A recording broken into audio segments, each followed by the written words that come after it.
classes after we're done because we are okay, because we are on 9B2, so the recording will not be available for the other classes. However, I will download the recording and I will upload it to our OneDrive so that everyone can use the recording. Okay, so first we're gonna talk about the keyboards. Who wants to read for us the first paragraph for keyboards?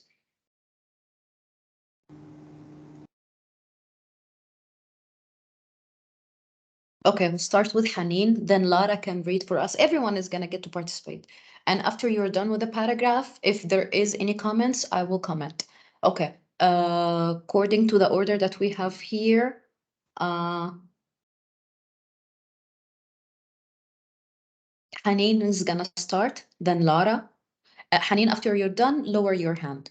Okay, start reading the first paragraph of keyboards. Keyboards are by far the most common method used for the data entry.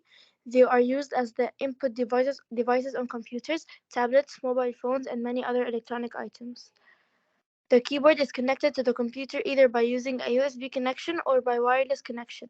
In the case of tablets, oh, in the case of tablets and mobile phones, the keyboard is often virtual or a type of touchscreen technology.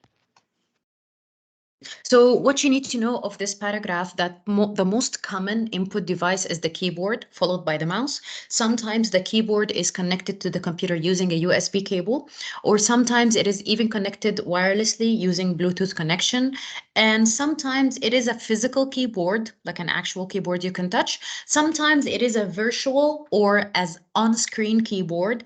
If you are using a tablet, for example, or if you are using a TV, like the one that we have at home or even the one that we have at school, there is no keyboard connect.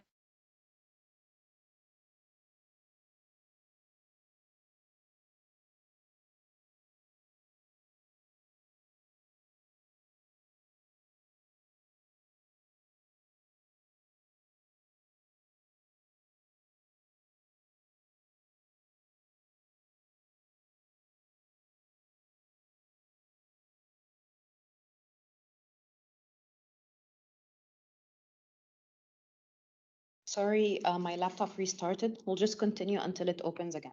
So as we said, the keyboard could be either connected using a USB cable to your computer. Sometimes it is connected wirelessly using a Bluetooth connection, like when you connect your headphones or your speakers to your computer using Bluetooth.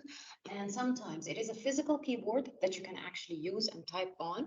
Sometimes it is a virtual keyboard, or as they say, on-screen keyboard, and it's most of the time it's a touch screen. But with the TV, it's not a touch screen. You know how it is when you're searching for one of the channels using the remote control?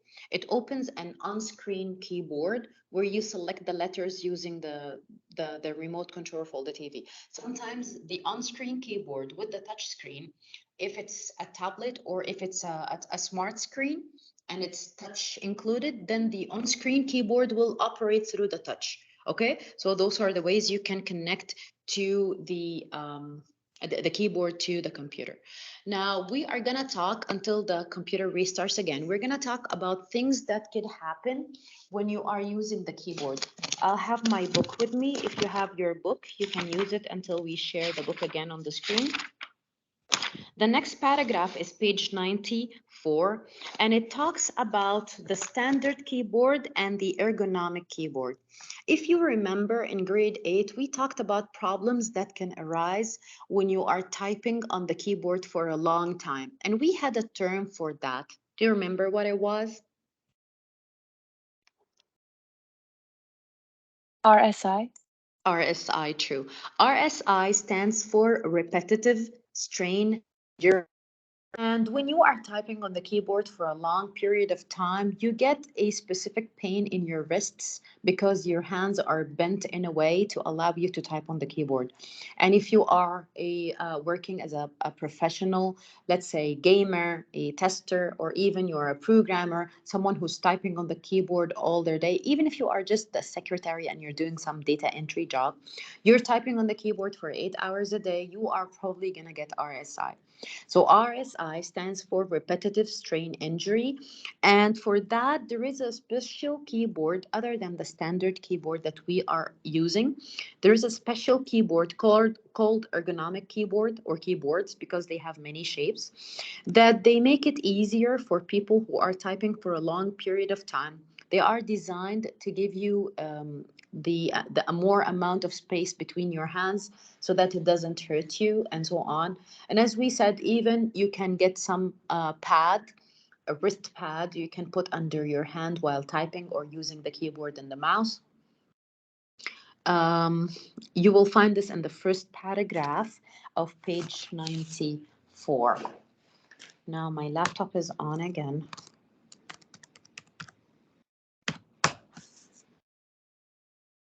Just give me a moment until I share the screen.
Okay, as we said, this is the standard keyboard. And this is the one example of the ergonomic keyboard. And we said that people who use or type for a long time, especially if they are using a poor typing technique, they most of the time suffer from RSI or repetitive strain injury in their hands and their wrists. And because of they are using the keyboard for a long time or frequently. Okay, so they invented ergonomic keyboards for them to have better spacing between their two hands, and they would help them overcome this problem. And they have the keys arranged in a different way, as we said, giving them more spaces and also having a wrist support for each one of those hands. And instead of you wearing a wrist pad when you're using the normal keyboard, and it would support your wrist during when you're doing lots of typing. Okay. Do you remember when we said in the first chapter, what is ASCII? Do you remember what ASCII ASCII stands for? American Standard Code of International Information Interchange. That's correct. Thank you. American Standard Code of Information Interchange. Now, what happens when I press on one of the keys that are there on the keyboard? Well, it sends the ASCII code or sends the code for the character I pressed to the microprocessor for processing so that you know that I pressed H or A or C or whatever. But how does it actually know? Under the keyboard. Okay, who would read for us this paragraph? The next one was Lara, right? Yes, Miss. Okay, Lara, read for us what happens when we press on one of the letters. Which one, Miss? Here, the points. What happens when you Okay. press on one of the letters on the keyboard? There is a membrane, Brain. brain. Wait, Miss, just a second.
since Lara's out for a reason, we can work with Jumana until Lara comes back, and then she can take Jumana's turn. Jumana, can you read from there is a membrane or a circuit board? Here, Okay. those, okay. There is a membrane or a circuit board at the base of the key. In figure 3.25, the H key is pressed and this completes a circuit as shown. The CPU in the computer can then determine which key has been pressed. The CPU refers to an indexed file to identify which character the key press represents. Each character on a keyboard has a corresponding ASCII value, see in chapter 1. Okay, so how does the keyboard send the signal to the correct letter being pressed? You see there is here a cell or a membrane under the keyboard, under the characters. Whenever you are pressing one of the keys, when it goes down, it connects the circuit, so it knows that this letter was pressed. Then when it identifies which letter was pressed, it will get the ASCII value or the corresponding ASCII value according to the ASCII table that we studied in chapter 1, and it will send it to the processor to identify that this character was pressed. And of course, as we said, it is different when you press the upper character, the uppercase or the lowercase, although both of them are on the same key on the keyboard. There is a different ASCII value for the capital letter A, different from the ASCII value for the lowercase a. Okay, now we are going to talk about microphone. And for microphone, we also talked about how microphones work in chapter 1 when we talked about sampling and what sampling rate is, and how can we get a sound wave here, which is clearly an analog signal to get through the microphone and become digital at the end of the process. Then we have Maria to read for us. And also I want to play the video, the 2 minutes video I did. We have a 2 minutes video that explains the process. And I sent it to you on the group, but we will play it also for you to see how the microphone works. Can you just read for us the first paragraph here? Microphones are? Yeah, okay. Microphones are either built into the computer or external devices connected through the USB port or using Bluetooth connectivity. Figure 3.26 shows how a microphone can convert sound waves into an electric current. The current produced is converted to a digital format so that the computer can process it or store it. Okay, thank you so much. For example, now, FCD.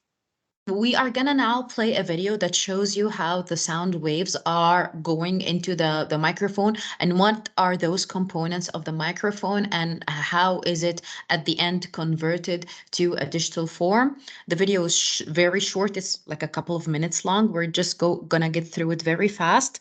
And after that, we will go to read the next. Miss, I have yes, a question. Yes. Are mics that we use like on stage, are they both an input and output device or are they separate? Like, Well, microphones, just a second, let me just skip the ad.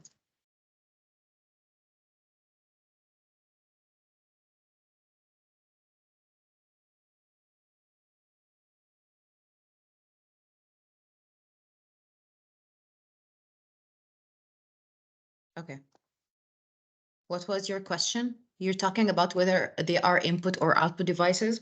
Where most of the time, the mics that we use on stage, yeah, those ones. yeah, the mics, all of the times they are input devices, but they are doing one of two purposes. Either amplifying the sound that they are receiving, making it just louder, or sometimes they are just sending the sound waves that they are receiving through the mic to be saved on a computer. The ones that you use on stage is a mic, but the sound that you are hearing, the very loud sound that you are hearing, is coming from speakers that are placed on the stage. They are not coming from the microphone. You see, even on the National Day, we had those giant speakers. There is a way or a possibilities, even in karaoke's, to connect the microphone directly through the speakers. So when you are talking through the microphone, the sound is just amplified and played back through the speakers, but still microphones are always an input device. Got it? Yeah, thank you. Okay, now I'm gonna play you this short video to explain how mics convert the analog sound into a digital sound and what are the components that make the mic. According to the book here, there are three major components. The first one is the diaphragm. The diaphragm. The second one is the cone, and the third one here is the coil of wire wrapped around the cone, and finally there is a magnet here. Okay, so let's see what each one of them is responsible to do.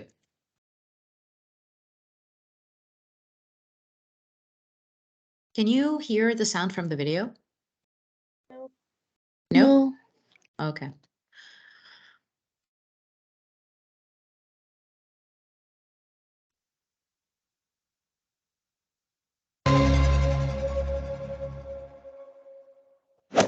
Hey everyone, this is Mac and today I will be teaching you the working of a microphone. Now when we talk about the microphones actually converts sound waves into electric current. How they convert? Let's see. Let's assume this is our sound wave. When sound is created, it causes air to vibrate. These vibrations hit the microphone, the component at the front end that is called the diaphragm. This is the major component in the microphone and this is a transducer. There is a copper coil wrapped around a permanent magnet. This is the permanent magnet, and this permanent magnet is connected to the diaphragm using the cone. The diaphragm vibrates.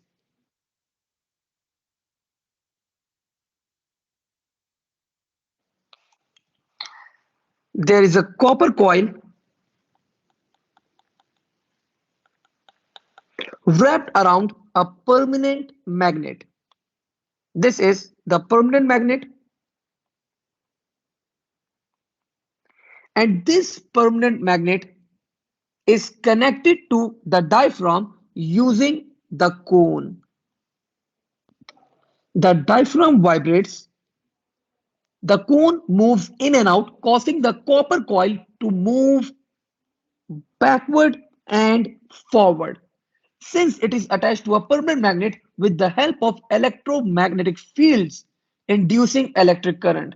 That electric current is then amplified, and remember that electric current is analog in nature. Later we need to convert that current using analog to digital converter as well. So this is the basic working of a microphone. Thanks for watching the video. Okay, so we have here the sound wave, like when you're talking or any sound is made, it causes the air to vibrate. So when you're close to a mic and the sound here is close to the microphone, so the first thing, it hits which surface? What is the first surface that you see here in the microphone? Is it the diaphragm? It is the diaphragm. So then the diaphragm will vibrate according to the sound that's been received. Now the diaphragm is connected to a cone here, and there is a copper wire or a copper coil wrapped around that cone. So when the diaphragm vibrates, then the cone will vibrate as well, causing the copper coil to move back and forth, like in and out. Okay, and there is a magnet here. And then when it's vibrating or moving in and out as well, it is inside this magnetic field by this magnet. So it is converted into electricity. Then again, however, this is still an analog form, as you studied in physics. So how can I take this analog wave and convert it into a digital form or a digital value using the analog to digital converter? If you go back to chapter 1 when you're studying for the end of term, you will remember how sampling happened and how did we convert a sound wave into values like exact numbers, then those values were converted into binary numbers to sample the sound.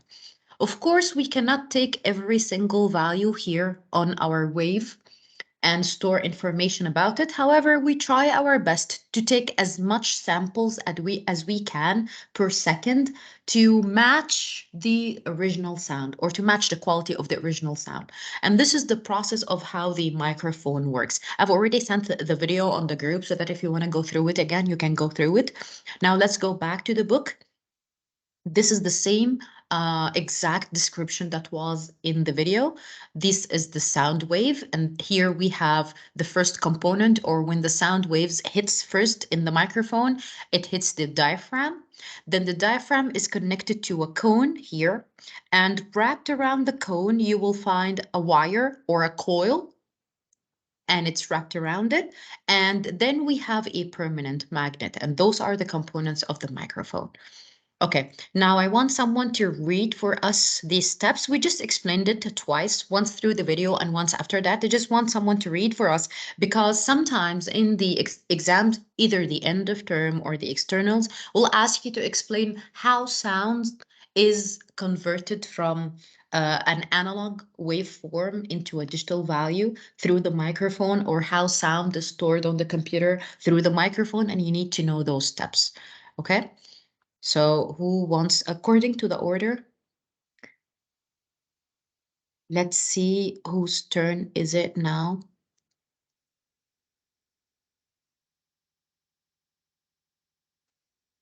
It is Zohaz.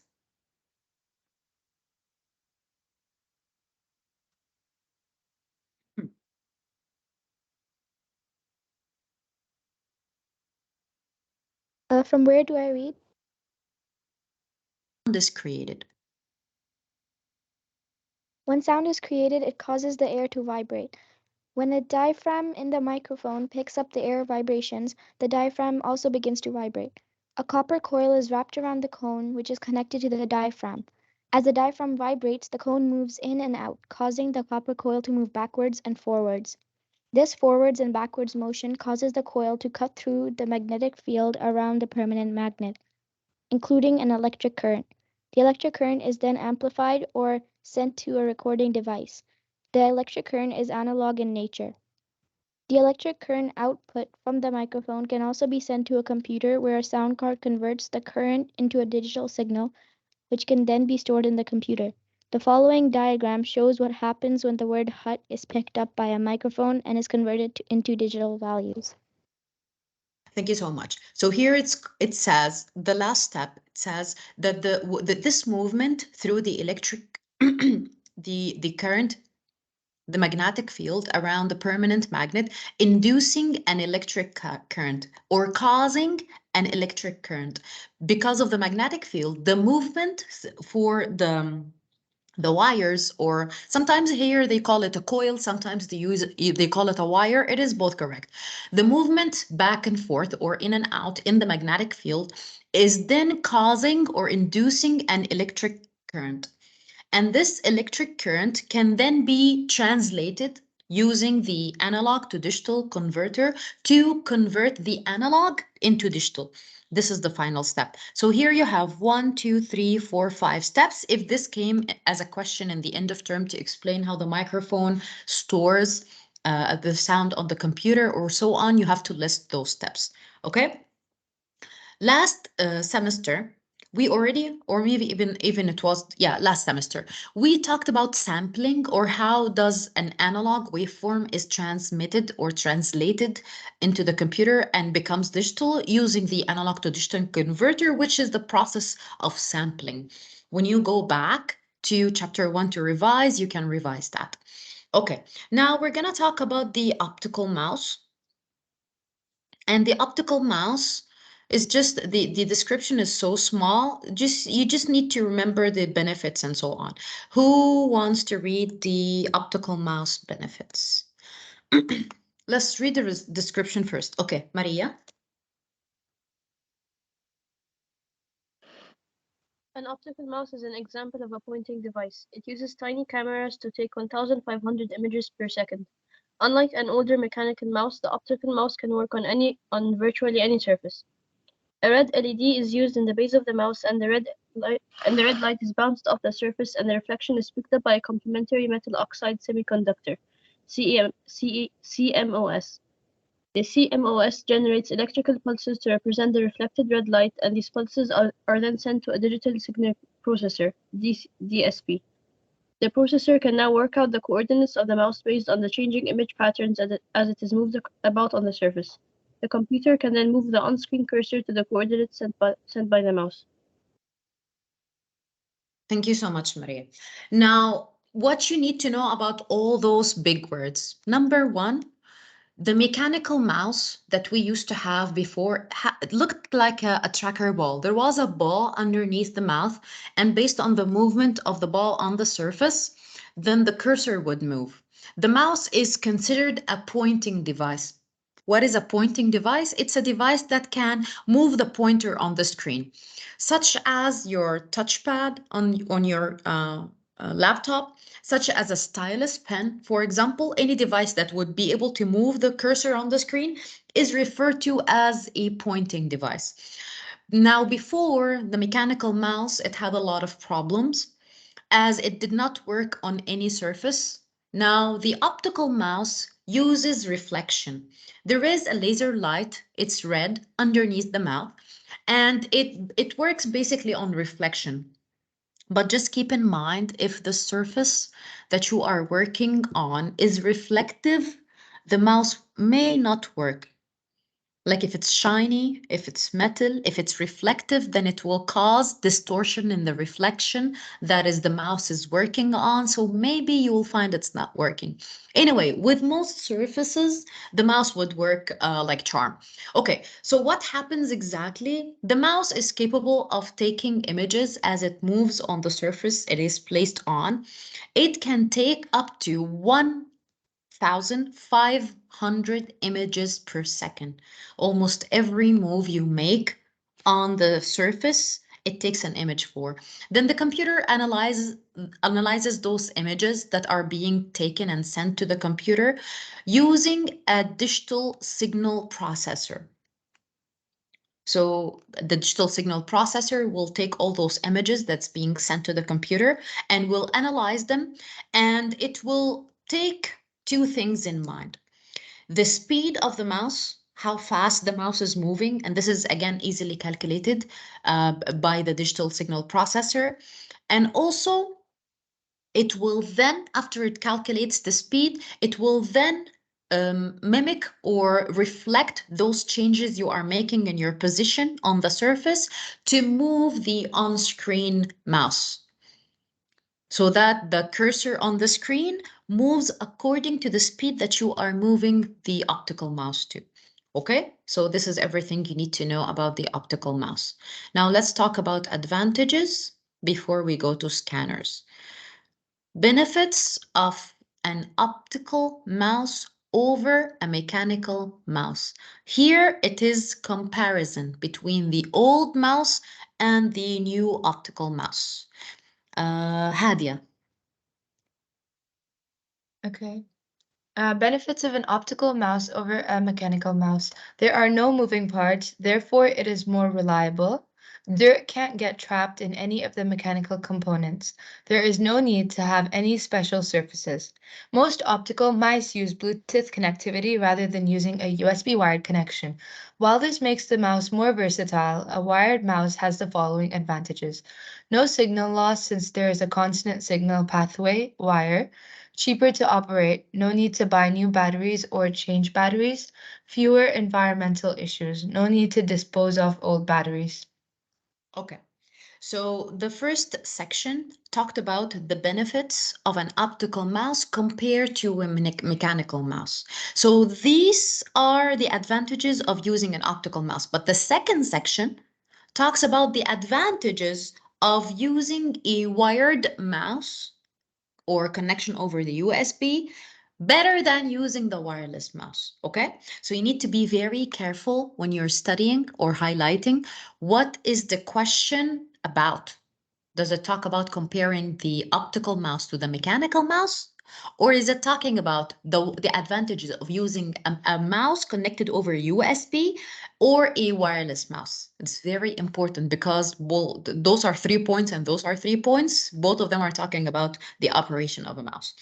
If you have been or if you have worked with a mechanical mouse before, you would realize at some point the ball would stop moving.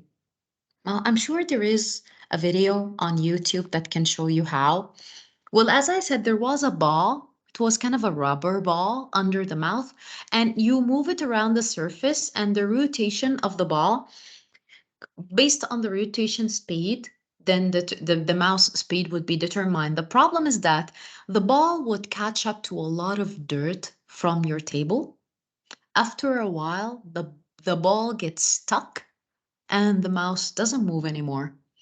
So old people like me who interacted with a mechanical mouse would know that they have to unscrew the bottom of the mouse, take the ball out, clean the inside of the mouse, return it back to its place so that it rotates again. So this was a very annoying process. And this is one of the things that people of the past did not like about the mouse. Okay, so this is, and also here, no moving parts. Therefore, it is more reliable because movement always causes trouble. So if there are moving parts, this is why when you take the hard disk versus the, let's say the USB, you would realize because of the movement of the cylinder inside the hard disk, the constant rotation, if it has any moving parts, that means it could easily break. You will take it when we talk about storage devices.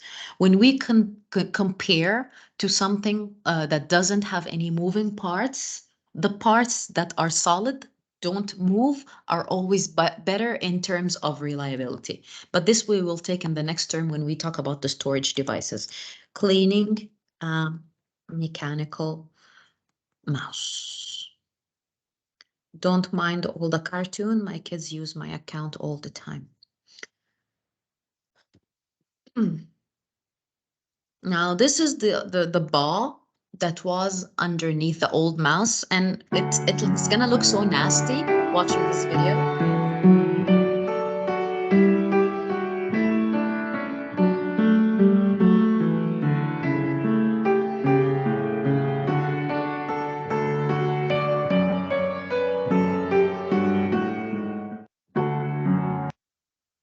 I understand how that must have been looked so disgusting for you, but as I said, this is not an issue anymore with the laser or the optical mouse. Since the ball doesn't move on the surface, it doesn't pick up dirt and get it inside the mouse. Therefore, it is more reliable and it doesn't get dirt trapped inside it. And there is no need to have any special surface. People of the old days, again, when they were working with the mechanical mouse, they used to use something called a mouse pad that has been extinct. I understand that we're talking about the ancient history now. So people, for them to operate the mechanical mouse, they needed a special surface for the ball to rotate easily. So they had to place the mouse on a mouse pad, which is not the case anymore. Our new mice, the optical ones, can almost work on any surface. So those are the benefits of using an optical mouse rather than working with a mechanical mouse. Now, people might feel that it is better to use a wireless mouse all the time, all the way, just connect it through the USB so that I don't have to have a wire, and I don't like to work with a lot of wires. They cling along, they're so annoying. However, they are talking here about the advantages of using a wired mouse, which is like the opposite of what you might have been thinking. Number one, no signal loss. There is a constant signal pathway. I'm not connected wirelessly.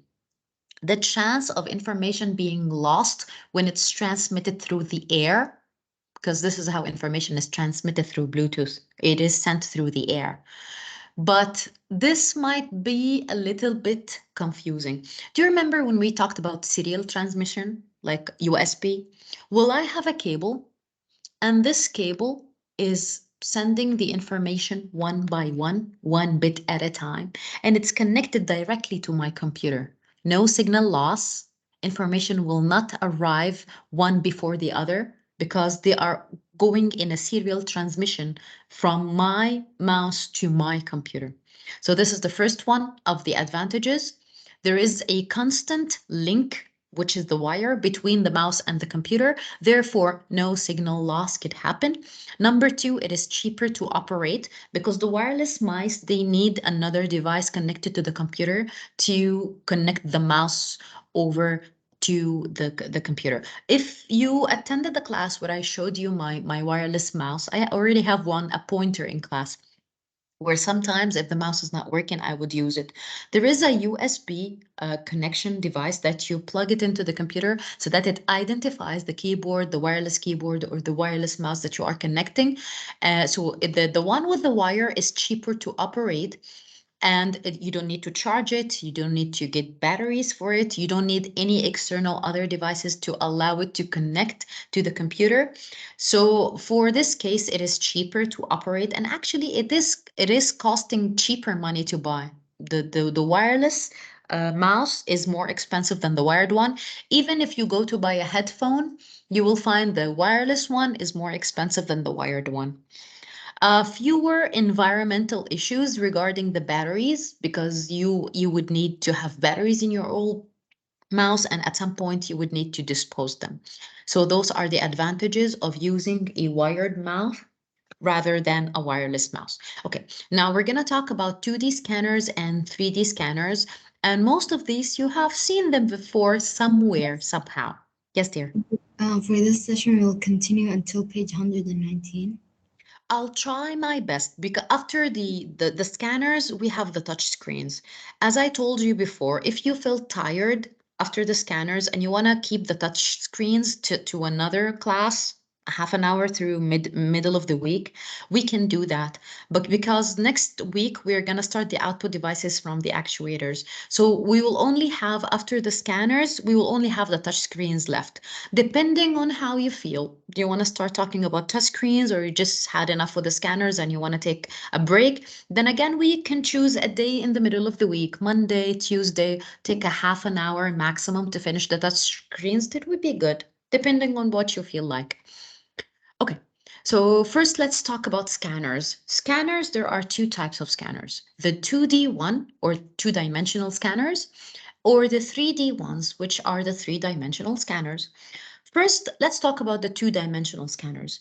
Two-dimensional scanners are used with two-dimensional surfaces, like images or photographs, or if you have a document that you want to scan, this can help you with it.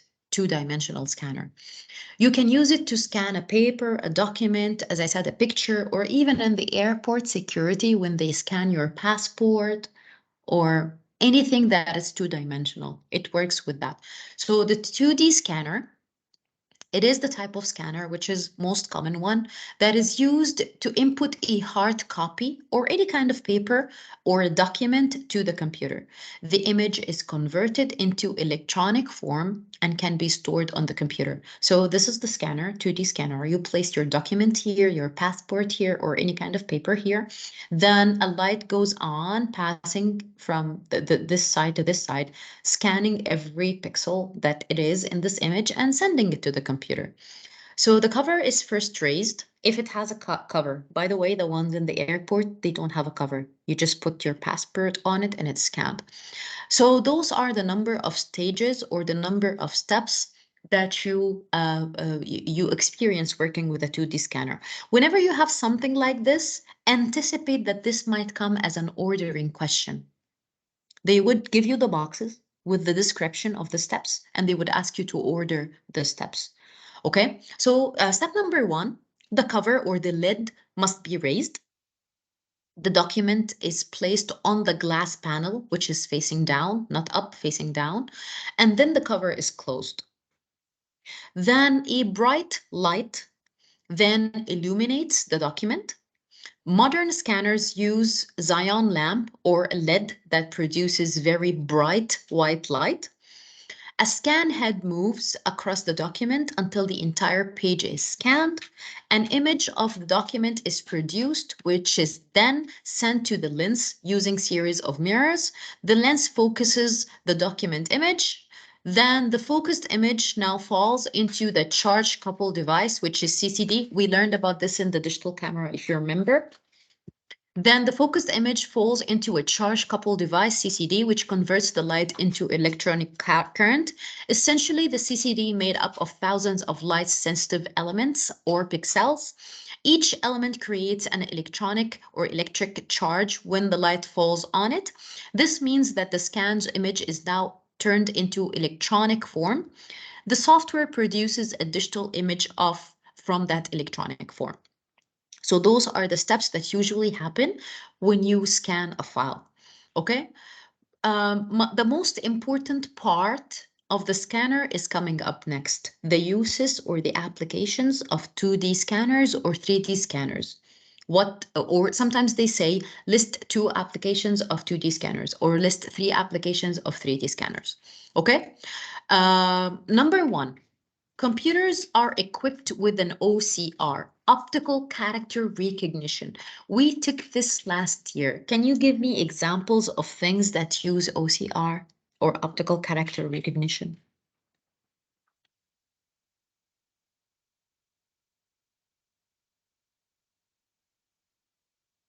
Sambagirat. Ladies, who wants to tell us example?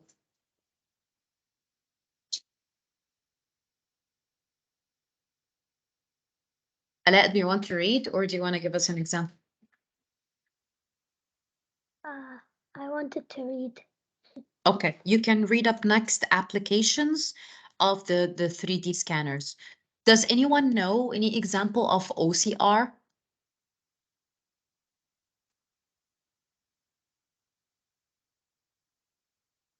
Do you use it in scanners so that you can scan the words on a document and save it into a text file on the computer?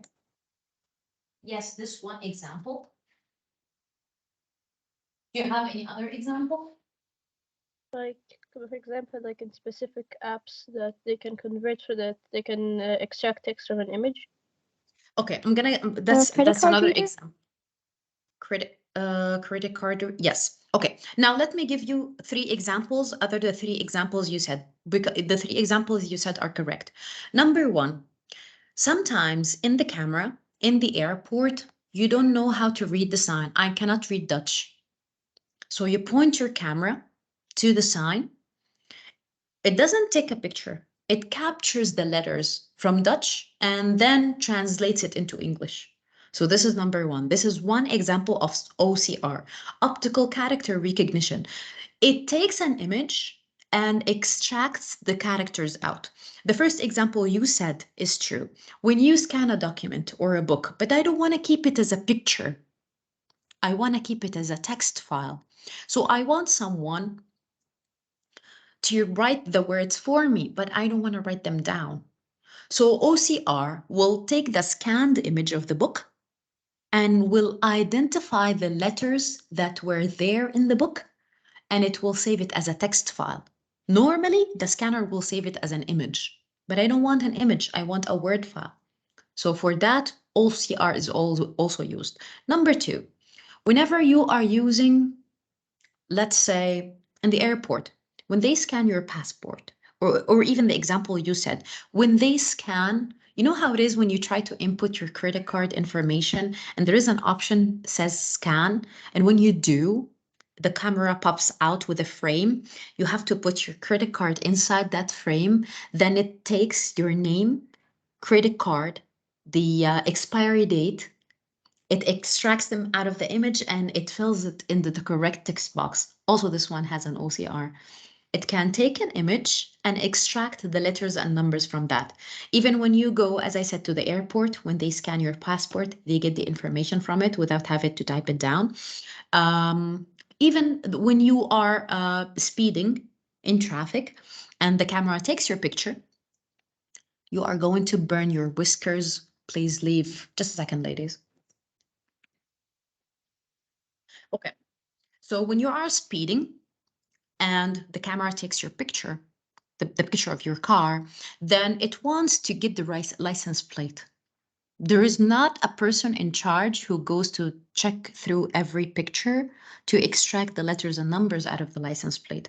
The OCR software does that. It is capable to take a scanned image and extract the letters and numbers out of it. So those are examples of what OCR is capable of.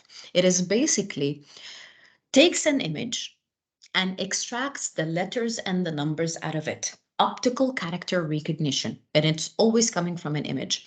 You know the reading pen for the elderly people? If they are too old to read for themselves. So they take a pen and they run it by a piece of text and it speaks it out. On that pen, the part that touches the book, there is a scanner there. So when they scan one word, it takes a picture, sends it for processing, extract the letters of the word, and then turns it into text. Speaks it out, like when you go to Google Translate and there is a word that you don't know how to spell, you write it down and it speaks it out for you. It uses the same technology. The scanner at the end of the pen takes a picture of the word, sends it for processing. The OCR will extract the letters out and then it will turn it into a voice. Okay, so those are applications of OCR software. The scan text from the document can then be converted into a text file format, or this text could be done, or anything could be done to this text. It can be translated to a different language. It could be spoken, whatever. I was able to take an image and convert it to some sort of text. This means the scanned image is now edited and manipulated by importing it into a word processor. The original document was a photograph or an image, yes, because the scanner, when you scan an image, when you scan a book or a paper or whatever, you get an image. Then the scanned image forms a file such as a JPEG or any sort of format that the scanner is capable of converting it to. Before we go to 3D scanners, there was something in the keyboards that I'm not sure did we read or not. Just want to go back to make sure. Ah, here it is.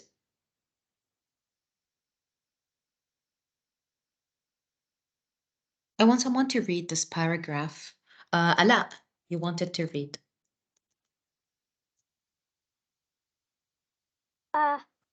They are a relatively slow method of data entry and are also prone to errors. However, keyboards are probably still the easiest way to enter text into a computer. Thank you. Number one, they are very common. Everyone can use them easily. However, they are very slow, not relatively, very slow, and they are prone to errors. If someone is typing so fast on the computer keyboard, they are gonna probably get a typo. Number two, if you have, let's say, 10 pages to write, they would take you, let's say, a couple of hours to get them written on the keyboard. This is why they consider it slow. However, if I have those 10 pages of the book scanned as an image, the OCR would be able to convert them into a text file in 1 minute. So if we compare how slow data entry is from the keyboard or other methods, such as OCR, for starters, keyboards are slow and they are prone to errors. Another method, which is we did take last year as well, which is dictate. If I want to write a lot of writing on the keyboard, but I don't feel like typing it, I can just speak it to the word processor through the microphone, and then the words would start showing up on the screen. So there are a lot of other methods where you can enter text or type text on the computer, which are a lot faster when you compare to the keyboard. Keyboard is really relatively slow compared to any other method or way to get text into the computer. Now we're going to talk about 3D scanners. And if you want to continue to the touch screens, okay. If you want to end it today, and we would choose another day for the touch screen after we're done with the scanners, we will vote. Okay, now let's talk about 3D scanners before we talk about applications of 2D and 3Ds. Who wants to read 3D scanners? After Ala, we had Sama. 3D scanners. 3D scanners scan solid objects and produce a three-dimensional image. Since solid objects have X, Y, and Z coordinates, these scanners take images at several points along these three coordinates. A digital image which represents the solid object is formed.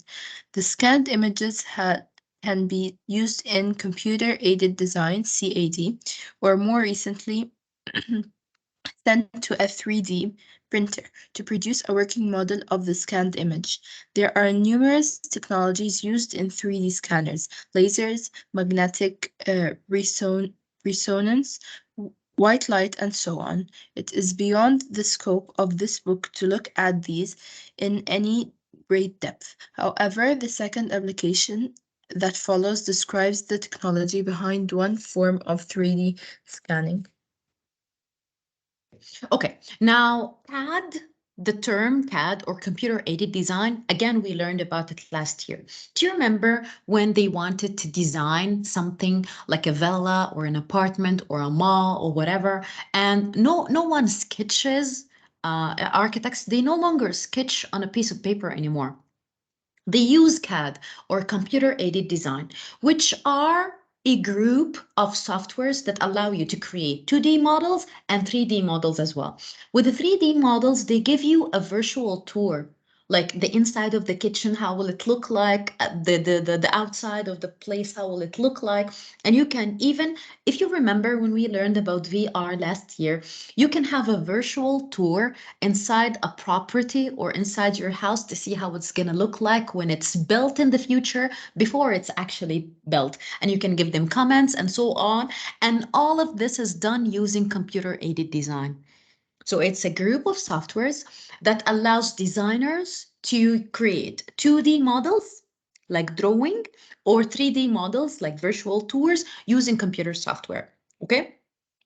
Now we're going to talk about the applications or the uses of 2D scanners and the uses of the 3D scanners. By the way, most of the 3D scanners are used in hospitals to take images of your teeth, your bones, and so on. Most of the times, the 2D scanners, they have a scanner like the actual scanner that we have seen the picture above. Okay, so now let's talk about examples of using the 2D scanners in the airports. Anyone wants to read other than Sama? Sama just read. Okay, Lara? Yes, miss. Which one? Read for, Application 2D yeah, scanner. 2D scanners at the airports. Application of 2D scanners at an airport. 2D scanners are used at airports to read passports. They make use of OCR technology to produce digital images which represent the passport pages. Because of the OCR technology, these digital images can be manipulated in a number of ways. For example, the OCR software is able to review these images, select the text part, and then automatically put the text into the correct fields of an existing database. It is possible for the text to be stored in an ASCII format. It all depends on how the data is to be used. Do I continue? Here, at many airports. At many airports, the two-dimensional photograph in the passport is scanned and stored as a JPEG image. The passenger's face is also photographed using a digital camera. A 2D image is taken so it can be matched to the image taken from this passport. The two digital images are compared using the face recognition detection software. Key parts of the face are compared. The face in figure 3.30 shows several of the positions used by the face recognition software. Each position is checked when the software tries to compare two facial images.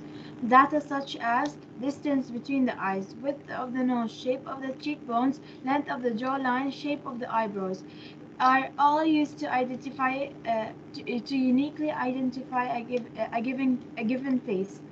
When the image from the passport and the image taken by the camera are two compared, these key positions on the face determine whether or not the two images represent the same face.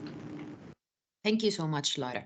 Step number 1, when you go to the airport to scan your passport, the first step is that they extract from the passport pages they have scanned the passport number, your first name, your last name, your date of birth, your place of birth. They extract information that was written in a text. Okay?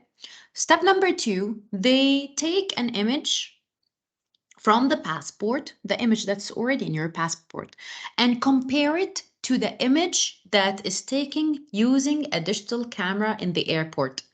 Not all airports do the same. For example, here in Saudi Arabia, they compare the fingerprint. In Jordan, they compare the retina scan. Some countries, they take a full face picture and they compare it to the picture in the passport to see if you are actually the person who is pictured in the passport or not, or this passport is forged. So when they take your picture from the airport using the 2D camera, because it's a two-dimensional picture that they are taking, you're not making a 3D model of your face. They take a picture with a digital camera. So it's presented as an image, which is a JPEG image. After that, how do they compare the image that was taken from the digital camera to the image that was already in your passport? They compare those factors, and those factors allow them to tell, are the two pictures belonging to the same person or not? So these factors are the distance between the eyes, the width of the nose, the shape of the cheekbones, the length of the jawline, and the shape of your eyebrows. Based on those factors, comparing the two images, the one that was taken by the digital camera and the one that's in your passport, they can tell, are you the same person or not? Okay? Now we're going to talk about application of CT scanning or three-dimensional scanning, which is sometimes they call it computed tomographic or CT.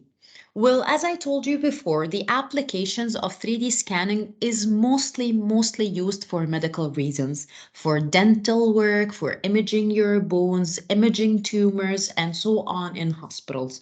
Okay, so who wants to read for us the final part?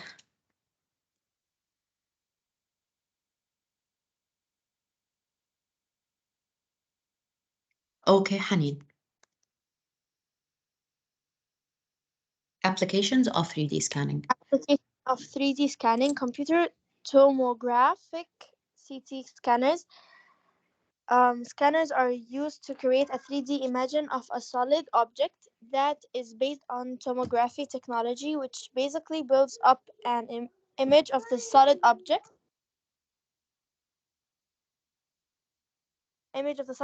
Through a series of very thin slices. Each of these 2D slices make up a representation of the 3D solid object.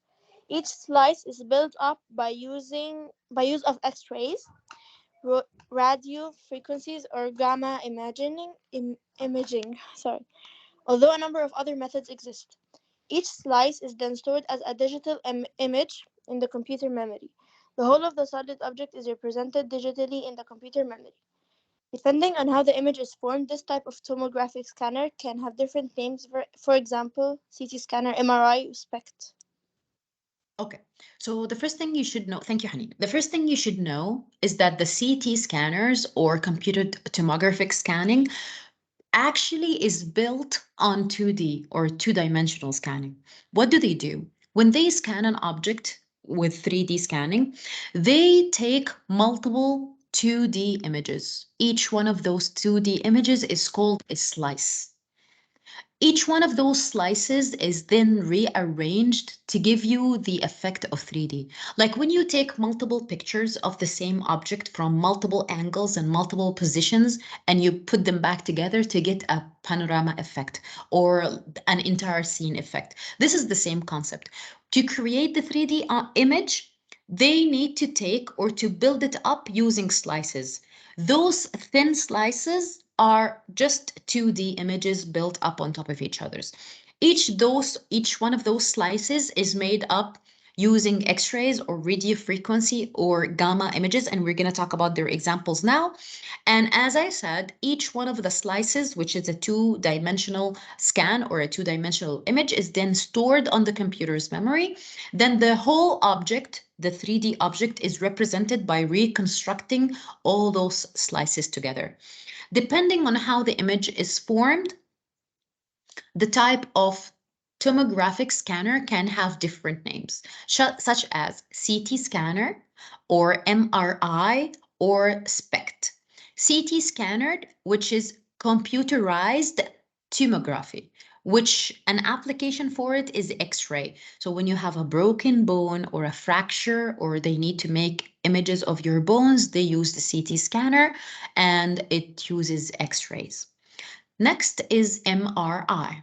MRI stands for magnetic resonance images, and this one uses radio frequencies. And this is mainly to have a picture of your brain or the internal organs of your body in case of they are suspecting tumors or something like that, then you go to the MRI. Okay, if you have seen someone take MRI, or if you have seen it in a movie or in a video, you will see that they are placed inside on a bed. They cannot move at all. And it's like going inside of a dark coffin, and it rotates around you to take pictures of your organ from multiple places or multiple directions. Okay. The last one is SPECT. SPECT stands for single photon emission computer tomography, and this one uses gamma rays. So the example above that we talked about said that the 3D images can be used with X-rays, with radio frequency, and with gamma imaging. And for X-rays, the example to use this is CT scan. For radio frequency, the example for it is MRI. And for gamma rays, the example for it is SPECT. Okay, so you need to know each one of them and the application that it uses. Okay, so this is an example how X-rays are. This is you, and this is the X-ray, and it only takes images of solid objects. So this is why when you go take an X-ray, it shows only your bones. It doesn't show the flesh and doesn't show the blood and the vessels and everything. It just only the bones or the solid objects appear in the image. Okay, so we're done for now for the scanners. If you want to continue with the touch screens, we can do that. If you want to take a break and like we can do touch screens in another time, it is up to you. It's 2 pages and a half.